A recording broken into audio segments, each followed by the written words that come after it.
Assalamu alaikum, урматтуу замандаштарым, кесиптештерим, мекендештерим.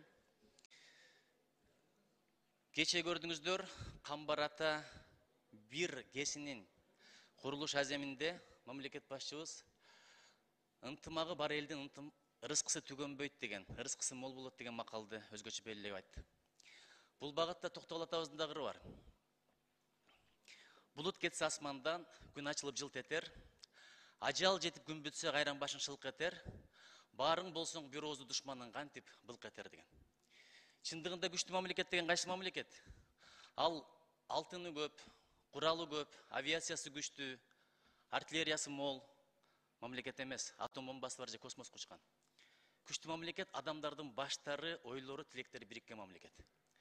Ошон үчүн бардыгыбыз башыбыз бириксе, жүрөктөрүбүз бириксе, ынтымак болсок, душман кадимкидей бизден сүрдөйт, жараткан бизге нур берет, кадыр барк берет, ызат берет, аброй берет. Бул маселе бизде абдан актуалдуу болуп баратат. Тилекке каршы 3 балекет бар. Биринчиси бөлүнүп жарылуу, экинчиси караңгылык, үчүнчүсү руханий жардылык. Ушу бөлүнүп жарылуу деген балекет өнөкөт улуу кыргыз каганаты урагандан бери каныбызга сиңип калгандай.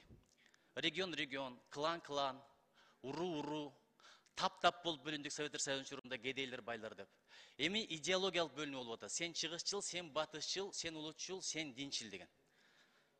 Айтат го 5 манжа бөлөк билек бир дейт. Балким сөздөр, ойлор, багаттар бөлөк болгон менен тилек бир. Эгерде биз бирдиктүү болсок, ынтымактуу болсок, өлкөнү күчтөндүрө албайбыз. Бул турган маселе. Эми дагы бир өнөкөт пайда болду.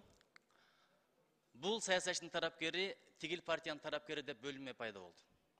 Өткөндө көрдүңүздөр, бул жакта болбой турган нерсе болуп кетти. Абдан ысык күн болду. Мен элди аралап келдим. Мурда көпүрөнү сурайт эле, жолду сурайт эле, бала бакчаны сурайт эле, суу чыгарганды сурайт эле. Азыр эмне болуп баратасыңар, ынтымак болсоңор болот беле, саясий маданиятты бизге көрсөтсөңөр болот беле деген маселени айтып атат. Элдин үнүн жеткизүү менин депутат катары милдетим. Ошон үчүн урматтуу мекендештерим, эртеси чыгып алып көрүп атасыздар, кыргыздын баатыр жигиттери, бука моюн, бурасан жигиттери бир саясатчыбызды колдоп, экинчисине тил тийгизип, андан кийинкиси тигилдин тарапкерлери чыгып алып, буга тил тийгизип, ошентип отуруп ынтымак ыдырап кетет. Ушул күчтү колдон келсе, башкаларга көрсөтөлү. Ушул жердеги сөздөн кийин, ысы окуядан кийин көрдүңүздөр, чек арада бир окуя чыкты. Бизге азыр батынбай, тап бергендер көбөйдү. Эмнеге анткени тилибиз бирикпей атат, башыбыз бирикпей атат. Биздин сүрүбүз, сырыбыз кетип атат. Ошон үчүн ошол жигиттерге кайрылат элем, балким менден күчүүдүр. Ошол күчтү, ошол духту, ошол демди тышка көрсөтөлү. Менин бир тилегим ошол. Урматтуу берекелерим.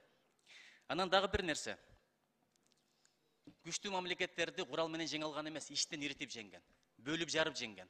Римдин тарыхын караңыз, Византиянын тарыхын караңыз, Араб халифатынын тарыхын караңыз, Осман империясынын тарыхын караңыз.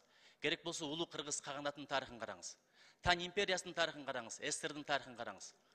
Иштен экиден бөлгөн, чабыштырган, уруштурган, ыркты кетирген, анан келип шайтанга курал болгон, душманга жеңилип берген. Кудай ошондон сактасын. Азыр көрүп атасыздар, геосаясий жагдайды көрүп атасыздар, бул бир. Экинчиден чек арадагы акыбалдарды көрүп атасыздар, бул эки. Бизге азыр болуп көрбөгөн ынтымак керек. 100 адамды бир адам кубалап келатат дейт. Алдынан бирөө чыгып айтыптыр, силер 100 экенсиңер, бул жалгыз экен. Эмнеге качып келатасыңар? Токтоп, биригип төпөштөп койбойсуңарбы десе, биз кайдан билели ким бизди кубалап келатканын деп коет дейт. Азыркы биздеги акыбал ошого жакындап баратат. Качан ынтымак болот? Ынтымак качан болот? Мен бирдекени байкадым, ушул парламенттеги ал акыбал өкмөт менен парламенттин мамилеси элдин маанайына кадимкидей таасир этет экен. Элибизди кадимкидей кыжылат кылып коет экен. Качан ынтымак болот? Качан өзүңө каалаганды башка бирөөгө каалаганда, өзүңө каалабаганды башка бирөөгө каалабаганда. Бирөөнүн ызатын, аброюн тебелеп эч качан ызат абройго жетпейсиң. Күч менен, бийлик менен, байлык менен, машина менен, алтын күмүш менен эч ким ызат аброй таба албайт. Бизге чейин канча бай өттү, канча бий өттү. Азыр топурагы торко болсун. 1000 жылдык Римдин тарыхын 20 мүнөттө көрүп койдум. Ошол жерде Юлий Цезарь дагы бар, Марк Тулий дагы бар, Грах бир туугандары дагы бар, Клеопатра дагы бар, жана башкалары дагы бар. Өттү кетти. Биз тебелеп турган чөптөр бир кезде үстүбүздө өсүп турган болот. Топурактан жаралганбыз, топуракка кайра кетебиз. Бийлигибизге таянып текебердик кылбайлы. Бир адам ушундай байлыгына, бийлигине таянып текебердик кылганда бир даанышман айткан экен. Ичиңди жарса эмне чыгат билесиңби деп. Бул бир. Улуу сөздө уят жок, кандай тамчы суудан жаралдың эле өзүң жийиркеңден. Ушуну эстеп кой деген. Өлгөндөн кийин 3 күн көмүлбөй калсаң акыбалың кандай болот? Ошону эстеп кой деген. Кокус тишиң жуулбай 2 күн жүрсөң, жаныңа ким келип сүйлөшөт? Ошону эстеп кой деген. Топурактан жаралык, топуракка кетебиз.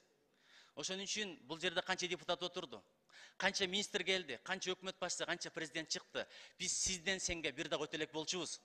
Ушунчалыкка түшүп кеттикпи? Эми мен башка бирөөгө айткан жокмун, өзүм айтып атам. Анткени өзүмдүн кулагым, өзүмдүн жүрөгүм өзүмө жакыныраак. Чындап, ушунчалык абройлуу саясатчылар өткөн. Манас атанын тарыхын караңыз. Алмамбет тил тийгизген, каныңа көңдү эмне кылам деп чубак айткан.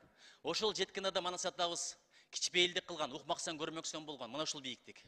Исхак Разаков атабыз Кыргызстанды агрардык өлкөдөн, мал баккан, кой баккан өлкөдөн, анча жер иштеткен өлкөдөн индустриалдык деңгээлге жеткизип койгон. Бирок ошол адам дагы бирөө күнүн көтөргөн эмес экен. Ошол адам дагы бирөө күнүн көтөргөн эмес экен. Султан Ибраимов жөнүндө угам.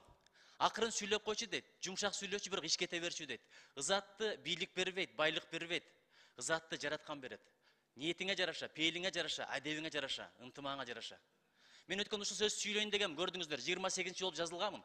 26-чыга келгенде добуш берип токтотуп койдуңуздар. Айтып алсам болот эле. Бирок элдин арасына барганда, чын айтам, булсам жолду да эч ким сураган жок, каналды да эч ким сураган жок, ынтымак болушубузду каалап атат. Бүт сүйлөгөн ошол.